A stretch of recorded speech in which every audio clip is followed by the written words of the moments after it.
کیا آپ جانتے ہیں کہ عراق میں پیدا ہونے والے صلاح الدین ایوبی نے ہی بیت المقدس کو فتح کیا تھا؟ صلاح الدین ایوبی نے ہی دنیا کی سب سے آدھنک سلطنت کی بنیاد رکھی تھی۔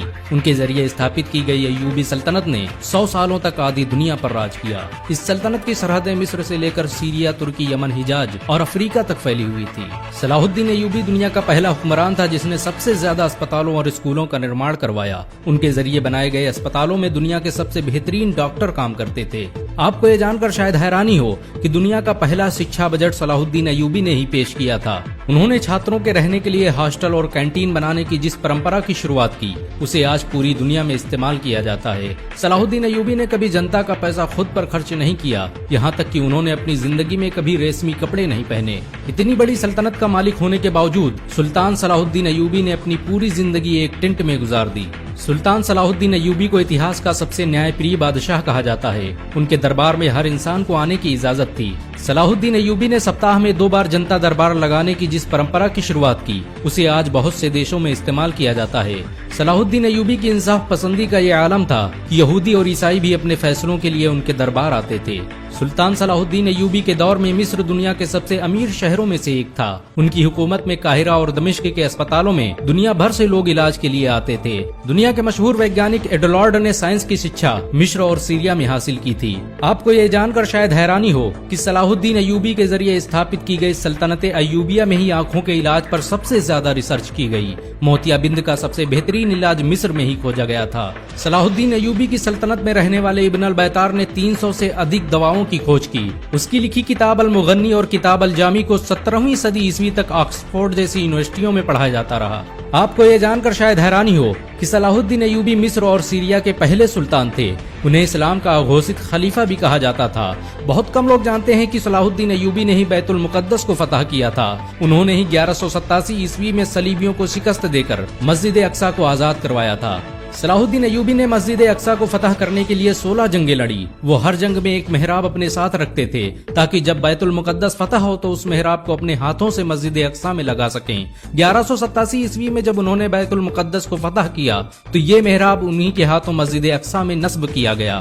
دنیا بھر کے خزانوں کے مالک اور آدھی دنیا پر حکومت کرنے والے سلطان صلاح الدین ایوبی کے پاس اتنا بھی پیسہ نہیں تھا کہ وہ زکوٰۃ ادا کر سکیں۔ وہ اپنی ساری دولت غریبوں اور مسکینوں پر خرچ کر دیتے تھے۔ یہی وجہ ہے کہ صلاح الدین ایوبی کبھی حج نہیں کر سکے، کیونکہ اسلام میں اپنے خود کے پیسوں سے ہی حج کیا جا سکتا ہے۔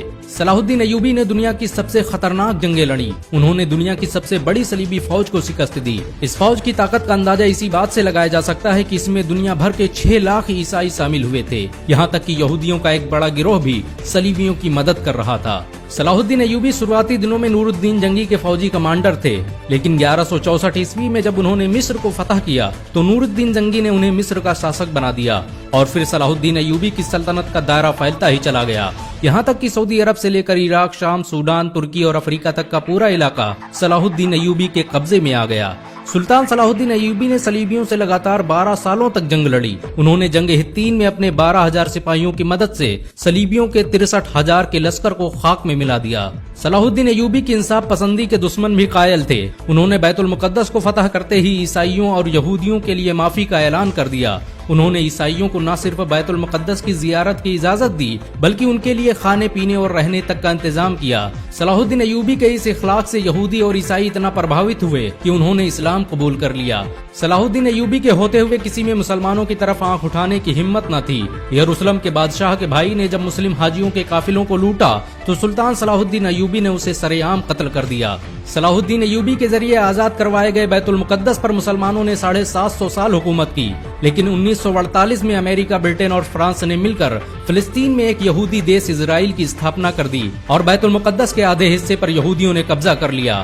1967 میں ہونے والی عرب اور اسرائیل جنگ میں باقی حصہ بھی یہودیوں کے قبضے میں چلا گیا۔ بیت المقدس مسلمانوں کا قبلہ اول تھا۔ مسلمان پہلے اسی کی طرف منہ کر کے نماز پڑھتے تھے۔ حضرت محمد صلی اللہ علیہ وسلم نے یہیں سے معراج کا سفر طے کیا تھا اور مسجد اقصی میں ہی تمام نبیوں کی امامت کی تھی۔